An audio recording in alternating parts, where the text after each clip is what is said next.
C'est une réunion qui montre une nouvelle fois les excellentes relations que la Principauté et la France entretiennent. La commission de coopération franco-monégasque s'est réunie au ministère d'État.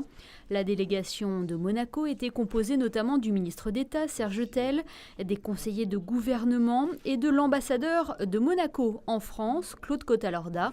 Du côté français figurait par exemple Maurice Gourdeau-Montagne, secrétaire général du ministère de l'Europe et des Affaires étrangères, ou l'ambassadrice de France à Monaco, Marine de Carnet de Trécesson. Lors de cette 10e réunion, l'Union européenne a grandement été évoquée. Vous savez qu'en France, le thème de l'Europe est un thème qui connaît un renouveau d'intérêt. Et que le président de la République, M. Emmanuel Macron, a déclaré que la France serait plus souveraine si elle était dans l'Europe. Et c'est dans cet esprit que nous travaillons à la refondation de l'Europe. Donc, il ne s'agit pas pour Monaco, comme je l'ai compris, de devenir membre à part entière de l'Europe, mais d'avoir cet accord d'association qui permet d'amplifier l'accès au marché, d'amplifier les débouchés, d'être plus présent encore.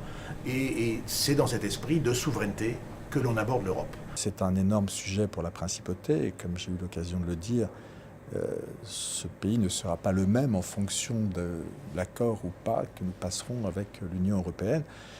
L'appui de la France, membre fondateur de l'Union européenne, et ce qu'a dit mon ami le secrétaire général du Quai d'Orsay, est absolument important et déterminant parce que cet accord ne pourra être que s'il est dérogatoire. Et tout le monde est au courant, la France le sait, nous aidera.